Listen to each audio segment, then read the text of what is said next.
Хүний аливаа зан төлөв, зан үйл хөдлөл, бодол, шийдвэр гаргалт, сэтгэл энэ бүх зүйлд хамгийн их нөлөөтэй тархин дотор ялгарч байдаг бодис болохоор допамин байгаа. Тэгэд энэ допамин гэдэг бодисыг бид нэр ойлгохгүй уулмаар dopamination гэдэг номон дээр юу гэж бичсэн байдаг юм бэ? Хүн төрөлхтний нийт 95-аас 98% нь ямар нэгэн зүйлд нь донтцсон байгаа. За би донтолгүйтэй гэж бодож магадгүй гэсэн. За наацхийн зүйлээс ингээд харах юм бол өнөөдөр 10 жилийн хүүхдэд тэр чигтээ веб татж байна тийм. Бүр ингээд зарим нэг нь олонгууд нь ингээд хар тамхинд орсон байна гэдэг аимшигтай мэдээ хүртэл байна. Томчууд нь олонгууд нь ингээд бетэн живцэн, архин живцэн, төрөл бүрийн зүйлэнд хүн ингээд донтсон яваад байгаа байхгүй юу. Тэгэд энэ донтолтоосоо болоод уг нь бол хүн л юм чинь хүний хамгийн ингээд юу гэдэг суур одоо юу гэдэг хүсэл нь юу юм бэ гэвэл бид нар зүгээр л өөрийнхөө хамгийн сайн хэлбэр нь олмоор байгаа шүү дээ. Би сайн баймаар байна. Би хичээмээр байна. Би ингээд төсөөлжсэн, мөрөөлжсэн тэр ингээд өөрийнхөө хувилбартаа очмоор би тийм амьдралыг цогцолмоор ингээд яваад идэг.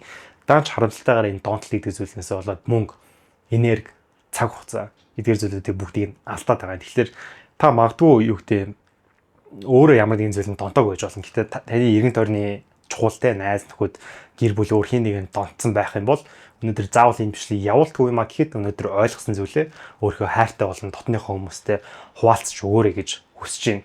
Sharing бол caring шүү. За гол агуулгатаа орохоос өмнө та бүхэнд дуулах одоо нэгэн тийм сайн мэдээ байна. Тэрний юу юм бэ гэвэл Univision-д одоо электрон хог аяллаа менежментийг 2023 онд амжилттай хэрэгжүүлээд тойрогт эдийн засгийн зарчмын дагуу урдчлал үйл ажиллагаа явуулж байгаа юм байна. Тэгээд энэ нь юу юм бэ гэвэл хамгийн гайхалтай нэг жишээ болонгот нь Univision-ын 40 мянган төхөөрөмжийг хог аяллаас болохоос аварсан байгаа. Тэд нар хэрэглэгчийн ашиглаж дууссан set top box болон интернетийн модем зэрэг төхөөрөмжүүдийг буцаа аваад завсарлаад шинжилээд дахин ашиглалтанд оруулах ажлыг 2023 оноос хойш эхлүүлээд үүний үр дүн зөвхөн 2023 он гэхэд 15 мянган ширхэг set top box болон ойролцоогоор 30 мянган ширхэг модемыг дахин ашиглаад хог аяллаас болохоос сэргийлсэн байгаа. Би 2024 оны төлгөөр олонгууд нь дахиад 11859 ширхэг төхөөрөмжийг дахин боловсруулад 25650 ширхэг төхөөрөмжийг хог аяллаас болохоос урьдчилан сэргийлэхээр зорж байгаа. Тэгэд үүний үр дүн нь болохоор нийт 8.6 тонн одоо хортой төхөөрөмжүүдийг хог аяллаас болохоос сэргийлээд дахин боловсруулад ерөөд нь бол байгаль ээлт маш гоё ийм одоо зүйлийг Univision-ийнхан хэрэгжүүлж байгаа юм. Тэгээ би хувьдаа юу зөвлөх юм бэ гэвэл зөвхөн ингээд юу гэдэг том компаниуд ийм ажлыг хийдэг гэсэн үг болно ш. Та гэрт байгаа хуруу цагаа ч юм уу те айлсэл аливаа ингээд тоног төхөөрөмжүүдийг шууд ингээд юу гэдэг хогийн савнда хаяхаас өмнө үүнийг хариуцдаг тодорхой хэмжээний ингээд байгууллагад байгаа тэтгэр байгууллагад хандаад айлсэл хуучаа CU-д олонгууд нь хог аягдал одоо юуны батарей цуглуулдаг байсан. Одоо манай доод тийм байха болцсон байлээ. Тэгэхээр яг одоо централ дээр олонгууд нь хог аягдлыг бол тэгж авдаг. Тийм учраас иймэрхүү байдлаар одоо өөрийнхөө хог аягдал, электрон хог аягдлаа сайн зөв газар нь тушаахгүй бол эн чинь эргээгээд бид нарын ирээдүйн хүүхдүүдийг хордуулах энэ электрон юм чинь ерөөсө задардаггүй байхгүй юмс энэ дээр ажиллах бүгдээрээ боломжтой байцгаая гэж уриалмаар байна. За тэгэхээр гол агуулгатаа орохоор допамин энэ бол ердөөсөө таашаал байгаа. Тэгээд таашаал дундаа яг тодорхой юу юм бэ гэвэл допамин болонгууд нь шинжлэх ухааны хувьд болонгууд neurotransmitter гэдэг одоо яг ийм зүйл байгаад байгаа. Chemical ерөөд нь бол ингээд бодис тархин дотор байдаг синапсууд хоорондоо мэдээлэл дамжуулахдаа шууд хоорондоо ингээд яг холбогдсон биш байдаг байхгүй юу? Одоо энэ синапсууд хоорондоо нэг жижигхэн ингээд тодорхой хэмжээний зайтай. Тэгээд энэ А гэдэг одоо синапсаас Б гэдэг синапс руу тархинууд мэдээлэлээ дамжуулахдаа ингээд бодис ялруулаад ингээд дамжуулаад тэднийг хүлээж аваад тэгээд цааш ингээд дамжуулаад ингээд явдаг. Иймэрхүү байдлаар бидний тархи болонгууд нь ямар нэгэн мэдрэмжтэй ингээд сэтгэл зүйн зүйлүүд айлсл ингээд аливаа ингээд шийдвэр гаргалтад ийм зүйл бүгдээрээ синапс хооронд ялгарч байгаа. Бодисоор ирэхэд бол ингээд зохицуулагдаад явж идэг байх нь. Тэгээд энэ бодисуудын нэг нь болохоор допамин байгаа. Энэ допамин гэдэг бодисоор дамжуулаад бид нар одоо ямар мэдрэмж авдаг юм бэ гэвэл бид нар хүсэл ямар нэгэн зүйлийг хүсэх те инкимсэн тхимсэн айлсл тухайн хүслээс дамжуулаад урамшуулал одоо rewards гэж англиар бол ярьдаг. Энэ rewards-ыг одоо би ийм зүйл хийчих юм бол би ингэх гээд байна гэд тэрэндээ улам ингээд мотивацлагдана гэсэн үг. Тэгэхээр энэ гурван одоо хүнийг яг хүн байлгадаг, хүнийг хүсдэг, шунуулдаг, инкимсэн тхимсэн гэдэг бүх зүйлийг ингээд удирчраад нэг хэсэг нь болохоор допамин байгаад байгаа. Тэгэд энэ допамин маш олон төрлийн зүйлээр ерөөхдөө нь бол ялгарч байгаа. Тэгээд хамгийн гол бид нарын анхаарах ёстой зүйл нь болохоор допамин хийснийхаа дараа тархин дотор ялгардаг гэж бид нар эндүрдэг. Энэ бол үгүй өрөөсөө ойлголт. Допамин хизээ хамгийн хүчтэй ялгарч идэг юм бэ гэвэл допамин хийхээс өмнө асар хэмжээгээр ялгарч идэг. За жишээлбэл би ингээд бетэн донтсон хүн бай гэж бодъё. Би бетэн донтсон энэ багт ингээд бет тавиад би одоо юу гэдэг 10 сая төгрөгөө магадгүй ингээ 100 сая төгрөг болох юм байна гэж бодоод ингээ төлөвлөө те. Тэгээ ингээ тухайн үйлдэл хийгээд яг мөнгө арай аваагүй байгаа шүү дээ. Алдах чинь билүү юм. Тэр үедээ миний тархин дотор ингээ допамин бүр ингээ амар ингээ ялгарч байгаа гэсэн үг. А яг боддоор нөгөө баг нь хожно уу, хожигдно уу хамаахгүй магадгүй ингээ хожоод миний даасан дотор пүк гэж мөнгө ороод ирсэн. Тэр акшн би нэх одоо юу гэдэг бодож исэн хийхээс өмнөх шиг ингээд тархин дотор допамин ялгардаг гэсэн үг. Тэгэхээр энэ допамин гэдэг зүйл бол ердөөсөө л тэрчтэй хөсөл, шунал, мотивац эдгээр зүйлтэй холбогдчиход байх нь. Үүнээсээ болоо бид нэр дандаа буруу зүйлийг хийдэг. Багна шүү дээ. Жишээлбэл юу гэдэг яг порн гэдэг ч юм уу. Тэгээ порн бол ингээд бодтоор би ингээд секс хийж байгаа гэсэн үг бол биш. Би хуурамчаар ингээд секс хийн гэж төсөөлөв чи сексиг байгаа даа шүү. Тэр үедээ миний тархин дотор ингээд допамин ялгараад байгаа байхгүй юу. Кинонод бас яг адилхан. Кино үзэж байгаа үедээ ингээд яг бодтоор тэр амьдралыг мэдрэхгүй те. Одоо хийхгүй байгаа мөртлөөсөө хийж байгаа юм шиг тэр мэдрэмжийг аваад тэр дотор үнэхт орцсон байгаа учраас тархин дотор ингээд допамин ялгараад тийм учраас бид нар кинонд айгуу дуртай байгаад байх нэ. Тэгэхээр энэ допамин гэдэг зүйл ердөөсөө хийхээ дараа нь биш хийхээс өмнө үргэлж нөгөө хүний ингээд дараа ингээд тархинаас ингээд те ингээд яваад байгаа байхгүй. Тэгэхээр энэ бол ердөөсөө хүний өдөрч идэг зүйл байх нэ. Тэгээд энэ допамин айгүй эрүүл байж болно. Гэдэг нь болохоор жишээлбэл бид нар ингээд ууланд гараад ч юм уу те байгальтай ингээд гоё харьцаад үзээд хүн нэгэнтэй хин нэгэнтэй боддоор ямар нэгэн харилцаа үүсгээд үүнээсээ гоё таашаал аваад энэ болохоор яг эрүүл допамин байгаад байгаа юм.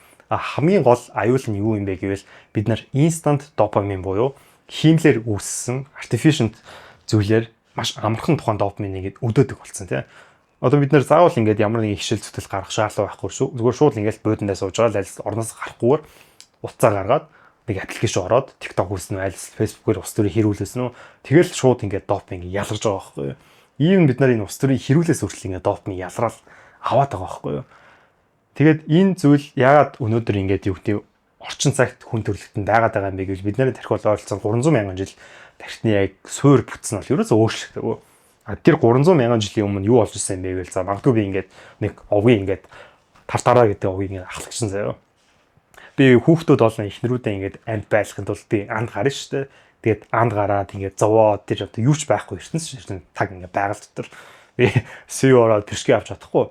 Би заавал ингээд өөрөө ингээд бүр хідэн 10 км ингээд алхаж ийж нэг буг олж ийж шалсыг од туулаа олж ийж тэрийг агнаж ийж агнаад алдчих магадгүй. Гэхдээ би тэрэндээ ингээд өөрийгөө бооцоод тавьж ийж хичээгээд нэг хоол аваад тэгээд тэр хоолоо өөрөө олцсон үедээ ингээд амар тархин дотор ингээд бүк гээл допамин ялраал. Тэгээд би тэргээ дахиад хүсэх хэрэгтэй байхгүй юу? Дахиад хүсээд тэр хүсэлтэд ингээд шунж ийж автж ийж би овгийнхтаа амьд үлдээх гээд байгаа шүү дээ. Тийм учраас яг иймэрхүү байдлаар хэцүү зүйлийг давахын төлөө, хэцүү зүйлийг хүсхийн төлөө хүний тархи гэдэг зүйл болгоод энэ допамин ялруулаад тэр нэг бид нарыг ген дотор кодлогдсон байгаа даа.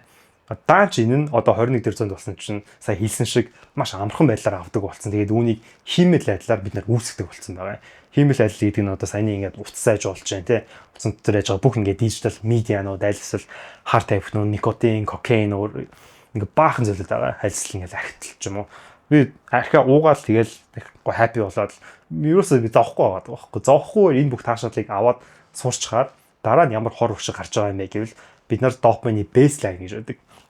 Бейслайн энэ бол амар чухал ойлголт. Ингээд биччихжээ.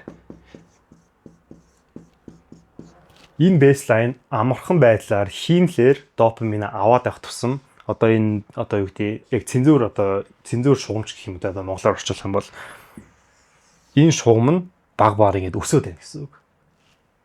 За магадгүй би ингэ 1 сар ямар нэг юм донтоод миний ингэ таашаал авах ингэ юу гэдэг цензур нь тэр лейбл ингэ өсөөд тэгэхээр жилийн дараа өсөөд 10 жилийн дараа өсөөд 20 жилийн дараа өсөөд ингээд ирэхээр бид нар энгийн зүйлээс таашаал авч чадгаа болчихно. Тэгээ хэцүү зүйлийг хийхийг хүсгээ болно гэсэн үг. Тэгэхээр магадгүй би ингээд юу гэдэг нэг удаа амар гоо ингээд амттан идлээ гэж бодъё л доо. Нэг удаа бол байж болно бид нар угаасаа хүн л юм чинь. Бид ингээл гоо амттан дуртай. Гэтэ тэрийг өдөр болго идээд авах юм бол би энгийн эрүүл хоолыг таашаага болчих واخгүй юу. Би өдөр болгон бүргэр идээд авах юм бол надад салат хамттай байгаа санагдах болно шүү дээ. Яг тэрнтэй адилхан. Бүхий л зүйлээс таашаал авахын мэдрэмжийг нь болон холдуулаад тэгээ таашаал авахгүй байх юм бол би тэрийг яагаад хийх юм болчих واخгүй юу.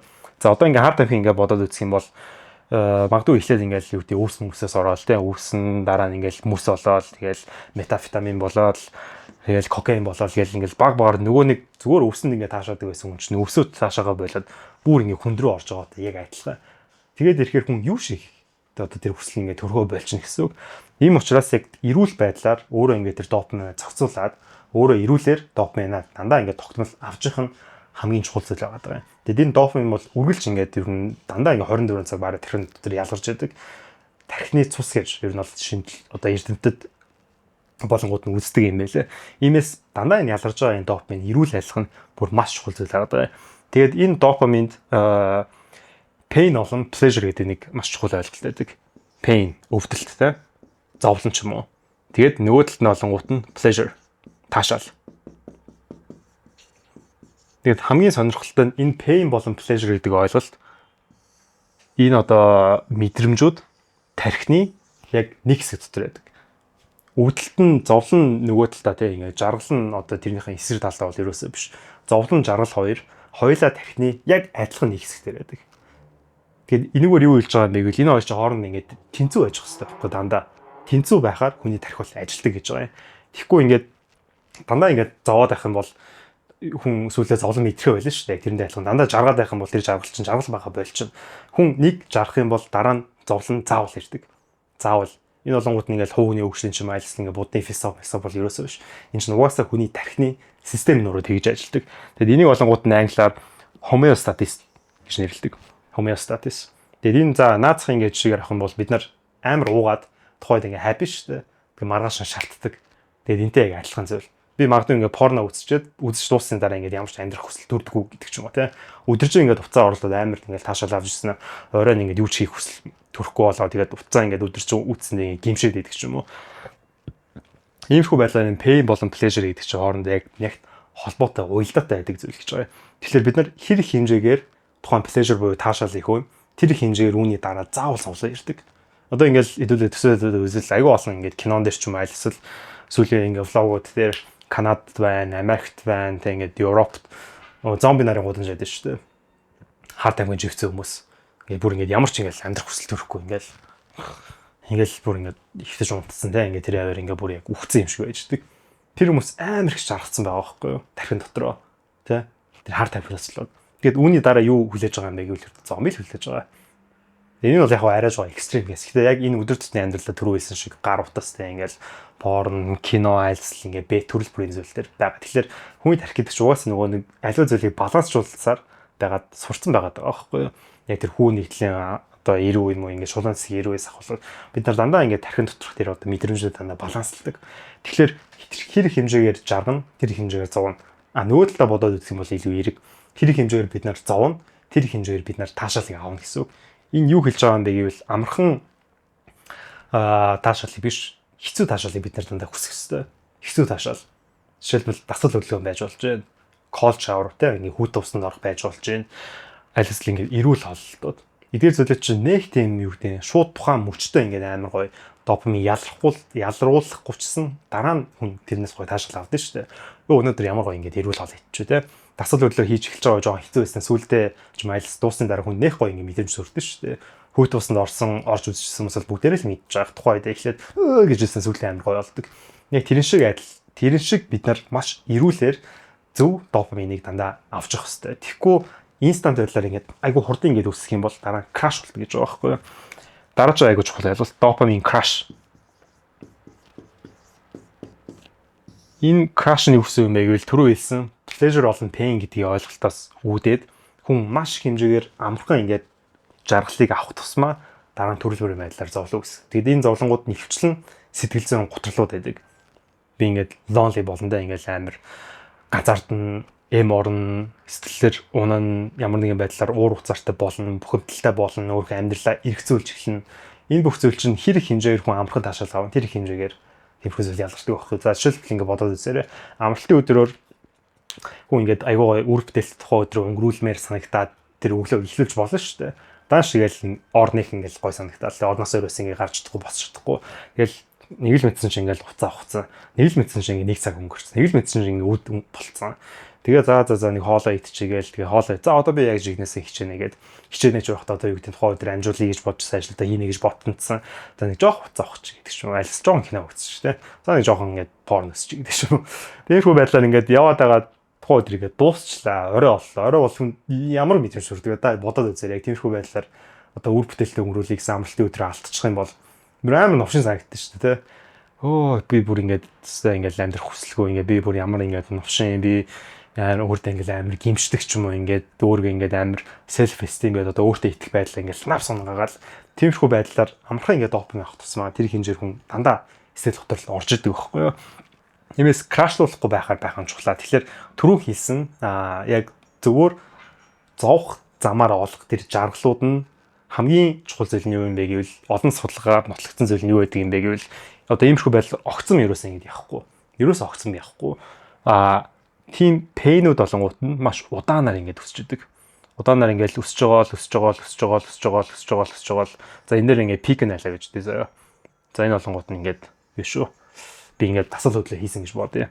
За нөгөө талд нь олонгууд нь би ингээд гар утсаа хуцсан ч юм ямар нэгэн байдлаар инстант допамин авсан үедээ шууд ингээд дэш өссөн шүү дээ. Энд чинь ямар ч зовлон байхгүй. Хээ гэж ингээд санаж аваад энэ чинь ингээд унж байгаа. Нөгөө талдаа энэ pain олонгууд нь pleasure болоод тэгээд энэ baseline гэдэг байгаа энэ зүйлээс ерөөсөө идэж доошлтгүй. Маш удаанаар өсөөд нэг цэг дээрээ байжгаад маш удаанаар буудаг. Буураад тэрнээс доошлохгүй.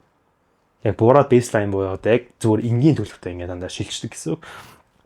Тийм болохоор хүн ингээд айгүй эерэг байна, сэтгэл хөдлөл ингээд сайтай байна, амархан зүйлийг таашаадаг байна, хоол хийх амттай санагдана, тэ хороо ирснээс илүү гайхалтай санагдана.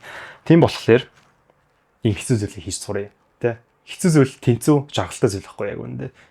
Тэгээд сайхан зүйл тэнцүү, ер нь бол зовлонтой зүйл байхгүй. Энэ чинь дандаа ингээд эсрэг нөгөө хоёр төөлтөнд байгаа зүйл.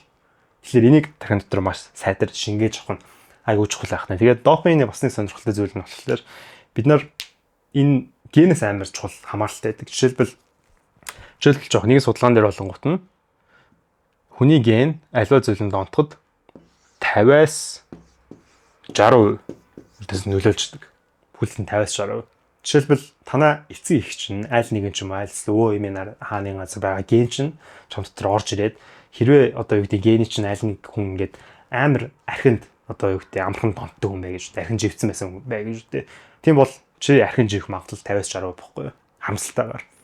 Тийм учраас одоо жишээ нь манай аав ээж бодохоор ээж хаяал ингээл нэг вайн шиннүүхээс ш баг одоо сүлийн хидчнээ жишэл ингээд цогцсон би огт харж байгаагүй. Аа болонгууд нь бүр огт амслагч байсан. Бүр одоо юу гэдэг бүр огт уудгүй юм байдаг шүү дээ. Тийм юм байсан бохгүй. Тийм учраас би бол уудаг. Гэтэ би хизэж донтож байгаагүй. Би нэг л мэтгэд ингээл 2-3 сар уухгүй байсан ч ингээд үе миний амьдрал зөндөө яждаг. Тэр нэг надад амар хэцүү биш. Хөө нэр ойрт тест баг 2-3 сар уугаагүй юм биш. Байдаг аахгүй. Тийм учраас бид нар юун дээр анхаарах хэрэгтэй юм бэ гэвэл бид нар өөрийнхөө аав ээжигээ сайн хараад, өвөө эмээгээ сайн хараад тэдгээр хүмүүс өөртөө өмнө ч юм айлс одоо юунд тонцсон байгаа. Тэ? Арх уудаг юм уу, тамхитт юм уу, айлс ингээл мөрөдө тоглоом, боцодо тоглоом тоглож исэн юм уу? Тэр хүмүүс сексэнд хүртэл ингээл хүн чинь донтдоо шүү дээ. Тэгэхээр сексэнд донтож исэн юм уу? Яг тэрийг асууж байгаа эвгүй л байх. Гэтэ иймэрхүү байдлаар яг юунд донтож исэн бэ гэдэг зүйлийг нь олж мэдээд айлтыг мэддэг байх юм бол үүнээсээ бид нар маш болгоомжтой бол сэргийлэх ёстой. Жишээлбэл танаа аав чинь тамхитдаг байх юм бол одоо юу гэдэг чинь ингээд 10 жилийн хүүхд алаа гэж бодвол та дараа 90 дойрны хүүхдэд чинь ингээд тамхи хөтцалж ингээд татмаар байна уу матмаар байна. За зүгээр ш нэг үсчлээ энэ тэргээд үгүй. Хэрэв аав чинь тамхитдаг байх юм бол тэр тусмаа чи маш болгоомжтой хандахгүй бол чи өөрөө донтоод тэгээд 10 20 жилийн дараа 30 жилийн дараа чи эрүүл мэндээрээ тэр төлөөсийг төлж харах байхгүй юу. Иймээс генээсээ бас маш их хэмжээгээр хамаардаг. Тэгээд хүний тархи гэдэг зүйл чинь айгүй сэргэлэн тэгээд дээрэс нь тэнэг бохгүй юу. Энэ бол бид нар ямар ч зүйл хийсэн өөртөө таатай таашаалтай зүйлийг дандаа rationalize хийдэг, дандаа зөвтгдөг тий. Жишээлбэл ингээл юу гэдэг нэг амралтын өдөр гарч ирэл тэр амралтын өдөр ингээд ямар нэгэн зүйл ажил төлөвлөсөн бай гэж бодъё л та. За жишээ нь ингээд шинээр ямар нэгэн зүйл сурахтай ингээл одоо өөрийнхөө хажуугаараа ингээд бизнес хийж эхлүүлэх тэр зүйл ингээд судлах, тасал хөдлөө их уулан арах өөр юу гэдэг. Тэгчээд ингээд жоон залхуураад эхэллээ тий. За нэг жоохон орондоо ингээ хөвтчихдэг ч юм уу. За яах вэ болоогүй л шүү дээ. Өглөөл болж байна те. За нэг жоох уцаа өсч. За яах вэ 5 минут утсан зүгээр шүү дээ. Зарим цаг утсан ч яа тийм. Өөрийгөө нэг жоохон амраа, өөрийгөө нэг жоохон хайрлаа, өөрийгөө нэг жоохон өршөө. За ганцхан өдөр те. Хаад нэг жоохон те ингээ чихэр жимстэй хоол идчихээ те өхөл хийж те. Энд тэргээл амар хүнний тархич угаасаа зөвтгөхөөр ажилтдаг байхгүй юу? Бид нарын modern nature те. Угаасаа хүний тархи гэдэг зүйл бол тэгэж ажилтдаг. Тийм учраас эдгээр зүйлтэй боломжтой хандахгүй, ерөөс өөрөө зөвтгөж болохгүй. Буруу зүйл болгоод магадгүй нэг өдөр те. Нэг өдөр амарч болно шүү дээ. Би ч ингээл заримдаа ингээд сардаа нэг өдрийг бол би албаар ингээд бүр өдөржин кино үзтээ. Гэтэ би тэрийг 2 дахь өдөр хийчих болохгүй. 2 дахь өдрөө болох юм бол би тэрийг дахиад 3 дахь өдөр болно гэж мэдээд байгаа байхгүй юу. Тийм учраас яг өөртөө үнэхээр амралт өгөө те. Амралт жоохт өөртөө ингээд нэг тийм читтэй гэж нэрлэдэг шүү. Тэрийг өгч байгаа юм бол анхнаасаа төлөвлөөд өг. Бити гинтийн байлга. Анхнаасаа төлөвлөөд тэрнийхээ төлөө нэг жоохон хичээчих те. Тэрнийхээ төлөө жоохон зовлондоо золиод хийчих. Тэгэх юм бол тэр жаамаг амархгүй юу. Яагаад юм бэ гэвэл би одоо юу гэдэг хүн чинь 1-р өдрөөс 5-р өдөр хүртэл ажиллаж амралтын өдргээд нэг өдөр тохиож байгаа шүү дээ. Тэр өдрөө албаар нэг магадгүй нэг 2-3 цаг өөрийнхөө дуртай зүйлээ хийхэлтэй тоглоом тоглоно тий. Тоглоом бог тоглож болохгүй гэсэн үг болж ш. Гэтэ тэрийг хийхдээ тодорхой хэмжээний контролтой бөгөөд тэрнийхээ төлөө хичээгээд тэрийгэ дууссан юм бол хизээ дууссан мэддэг байх нь айгүй чухал. Тэгэхгүй нэг өдөр ингээд тоглоом тоглол нэг одоо юу гэдэг Dota ч юм уу Counter ч юм би бас тоглолдог. Гэтэ би тэрийг хийж хэтрүүлдэг. Хийж хэтрүүлэхгүй. Яагаад юм бэ гэвэл би хэтрүүлэхээрээ донд нь мэддэг байхгүй юу? Би бол юмд амар амархан доо. Тийм учраас тэрийг заавал дууслаа ингээ хожигдоод можигдоод ингээ муухай сэтгэл төрсөн хамаах би бол хизээш өөрчлөхгүй. Тиймэрхүү байдлаар өөрийгөө контролдоо төлөвлөгөөтэйгээр альва одоо юу гэдэг өөрийнхөө одоо юу гэдэг таашаадаг зүйлийг хийхгүй бол хүн маш амархан байдлаар донтог. Тийм иймээс эдгээр зүйлүүдтэй маш одоо чухалчлан анхаарах хэрэгтэй байх. За тэгээд дараачийн нэг анхаарах хэрэгтэй зүйл нь болонгууд нь допамин стакинг. Допамин стак. Энэ юу юм бэ гэвэл одоо юу гэдэг нэг зүйл хийгээд тэгээд тэр чинь одоо айгүй олон зүйл дундаа ингэ нөлөөлж байгаа шүү дээ. Зөвхөн одоо юу гэдэг ганцхан зүйлээр ингэ дамжчихгүй. Жишээлбэл би ингээд маш эрүүл хэм маягийн амьдралтай байлаа гэж бодоод ингээд одоо юу гэдэг фитнест яваад тий. Фитнес явах ингээд зовлон болж юм тий. Окей, it's good. Гэхдээ фитнес яваад явхаас өмнө би ингээд амар энержи бустер руу дуудаг ч юм уу төрөл бүр ингээд нэмэлт бэлтгэлүүд ингээд ашиглаад өөрийгөө бүр амар хайплаад за жим дотор ороод та алж өгнө гэж бодоод чихвчээр ингээд амар хард рок мьюзик сонсчмосоо тэгээд ирэх юм бол тэр чинь амар зөв зөв хийж байгаа юм шиг мөртлөөсөө хүний допамины бүр амар өндөр дэш нь ихсдэг байхгүй юу. Тэгээд ихсэхээр юу болохыг та бүхэн мэдж байгаа крашлдаг. Гинт ингээд огцсон өссөн допамин дараа нь уналтанд орно. Тэгээд энэ уналтанд орсноос болоод магадгүй ч ингээд хагасжилч юм уу тиймэрхүү байдлаар эрүүл амьдралын хэм маягийг ингээд допамин стакаар ингээд өөрийгөө амар ирч хүчлээ мотивацтай хийж болж юм. Гэтэ хизээ нэг өдөр чи төлөөсгийн төлнө. Хагасчлан дараа, сарын дараа, жилийн дараа, 2 жилийн дараа уналтанд орохгүй юу. Юу ч чадахгүй санагдана. Йоо өстой. Бүр ингээд хизээ шийх үсэхгүй болно заяа. Тэгээ би яг энийг өөр дээр мэдэрчсэн юу юм бэ гэвэл би сая энэ 100 биш энэ үйл Таиланд яваад яг жинхэнэ амьдралын эрүүл маягийг хэрэгжүүлэе гэж бодоод айгүй олон зүйлүүдийг детокс хийгээд наацх нь ингээл өглөө 5 гэсрэл гүүгээд муэтайгаа одоо Таиланд ингээл боксер хичээлээ. Тэгээд дээрэс нь фитнестэй яваад ууланд гараад бясалгаад тэмлэнд тэр хөтлөөд тэгээ өөр юу хийчлээ мэдхгүй би яг бүр амар цоо эрүүл амьдралын хэм маягаар ингээд 180 градус фүг гэх ингэ шиждэг байхгүй. Тэгээд гисэн чинь намайг юу хэлж ирсэн бэ гэвэл ердөөс тэр чигтээ эм орл амар хүчтэй ганцаарцсан бүр үнэхээр өөрөөсөө ингээл хитрхи их ингээл олон юм асуугаал өөртөө амар итгэлгүй болоод тэгээ бүр нэг existential crisis шаглаар бол хэлдэг. Би юуны төлөө ингээд амьдраад юуны төлөө би ингээд хичээгээд байгаагаа ерөөсөө ойлгохоо болцсон. Нэг бодлын би бүр маш амьдралын эрүүл юм агтайсан. Гэхдээ тэр нь эргээгээд too much болоод одоо нөгөө допамин стакинг гэдэг би зөв зүйлийг допамина хэтрүүлснээсээ болоод би эргээд яг уналтанд орчиж байгаа байхгүй. Юу ч хийсэн хамаагүй яг нэг зүйл хийх юм бол зөвхөн тухайн нэг л зүйлээ хий. Битгий олон зүйлийг ингээд давхартуулчих. Тэгээд нэг зүйл хийхдээ бити хэтрүүл, ерөөсөө хэтрүүлчих. Бүх зүйл бол ерөөсөө баланс. Иймээс хэрэг жишээлбэл ингээд гадаа гүйж байгаа юм бол бити гүүнгээ чихвчээрээ ингээд хөгжим сонстой. Яг уу зарим хүмүүс бол ингээд сонсдог. Гэтэ тэрийг ингээд хэтрүүлээд бүр ингээд амар хөгжим сонсол хитрхи ингээд өөрийгөө бүшнэд байх юм бол ингээд уналтанд орохгүй юу. Иймээс бүх зүйл хязгаартай. Ялангуяа маш олон залуучууд фитнес дээр явдаг. Тэгээ би одоо фитнес дээр ерөөсөө ингээд хөгжим сонсдог. Өмнө би ингээд амар хүчтэй ингээд хөгжим сонсоолтой айлсл ингээд Дэвид Гогинс гэдэг нэг хүний бүтэн цагийн загиндаг бичлэг байдаг байхгүй юу. Тэр загиндаг бичлэгийг ингээд сонсоо загинуулаад чи бол харчаагүй чи бол ингээд суул дороо энэ төр гэл. Тэгэл тэр аваа хичээдэг гэдэг. Жимдээс нэр болцсон би зүгээр л амар тайван тийм ингээл уйтгартай подкастыг сонсоод нэг хажуугаар нэг жоохон өөр одоо юу гэдэг айгу ирүүлээд ингээд зовоод жимддэг болцсон байгаа байхгүй юу. Тэгэхгүй бол юм уналтанд орно. Иймээс юу ч хийсэн бай тодорхой хэмжээний ингээд хязгааруудтай зөвөр ингээд контролдохгүй бол эргээд ирүүл байна гэж бодсон чинь тэр чинь чамайг дараа нь ингээд алаад байх гэдэг бидээс бид нар маш сайн болгоомжлуулж авах ёстой. Тэгээд хамгийн чухал зүйл бол бид нар өөрсдийнхөө өдрийнхөө одоо хизээ миний допамин өсөд хизээ допамин буурч байгаа юм бэ гэдгээ айгу зүгээр анзаараад явжахгүй болохгүй байна. За жишээлбэл ихэнх хүмүүс за би ингээд нэг өдрийг зурчихлаа. За энэ нэг өдрийн граф байна гэж бодъё заяа. Энэ ингээд дэшегээ допамин.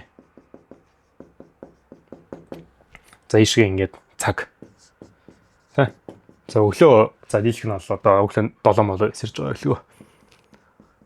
За 7-г эсрээд дийлэх хүмүүс юу гэдэг юм бэ гэвэл уцаа орлдог. Орон дотроо байхдаа, шүдэ угааж байхдаа, аль эсвэл өглөөний цаа ууж байхдаа ингээд уцаа орлох юм бол утас чинь ердөөсөө инстант допамин. Гар уцаа орлоо, notification шалгалаа, ганц хоёр reel гүйлгүүллээ, допамин маа. Ингээд шууд өсөж эхэлсэн тухай өглөө чинь. За тэгээд өссөн зүйл унана. Хизээ унж байна.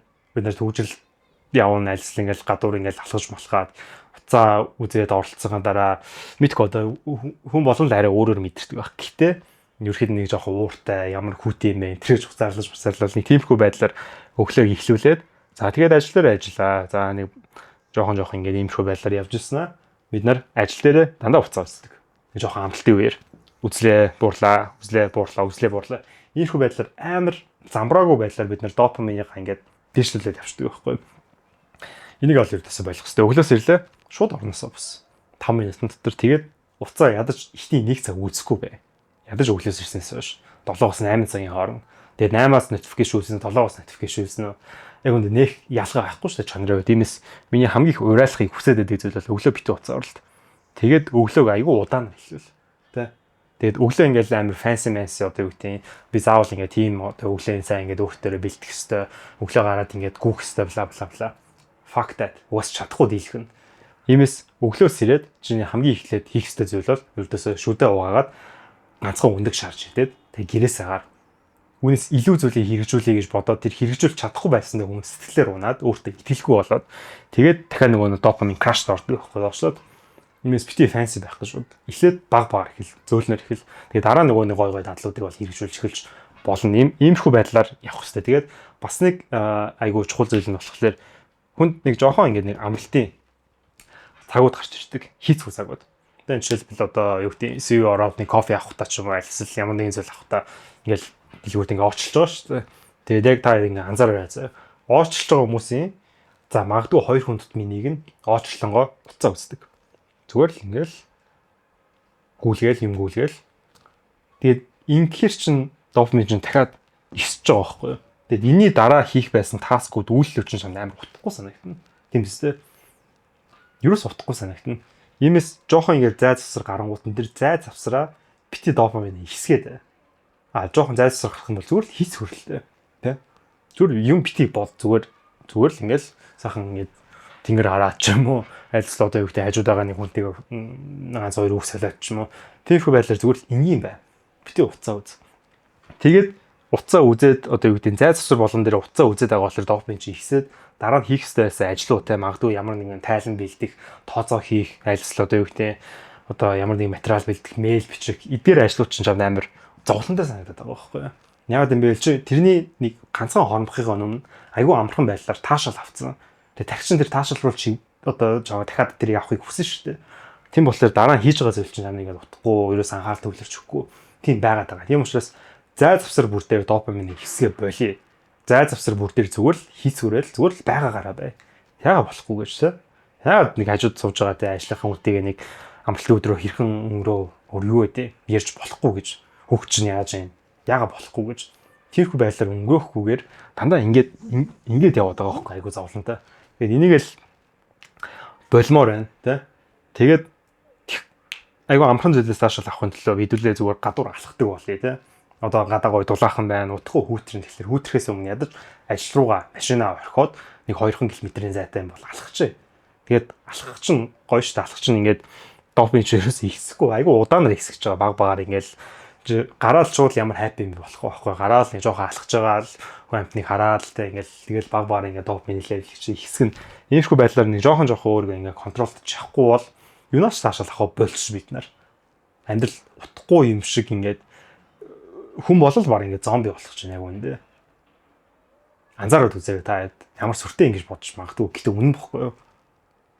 энгийн зүйлээс ивэл таашаал авдаг болцгоё. Допаминынхаа бейслайн гэдэг одоо энэ тэр цензурыг айлгах доош нь унгаагаад зүгээр л юу гэдэг хоол идэж байгаа юм бол зөвхөн хоолоо идэл тэ. Битээ ингээ хоол идэх ингээ уцаа орл тэ. Алхаж байгаа юм бол зүгээр л алхах л та. Битээ алхангаа ингээд хажуугаар нь ингээд тийм подкаст одоо юу гэдэг дуу муу сонсолтой. Зүгээр л нэг зүйлийг нэг доорн хийгээд допамин левелийг нь контролдохгүй бол юмд илүү амархан тонтох гэдэг байна. Тэгээд энийг л ер нь бол өнөөдөр хэлхийг хүслээ. Тэгээд таалагдсан бол найзтай хуваалцаарай. Өөрийнхөө ойлгосноор ярьж өгөөрэй. Тийм байна. Нэгтэй өдрийг гайхалтай өнгөрүүлцгээе. Good luck.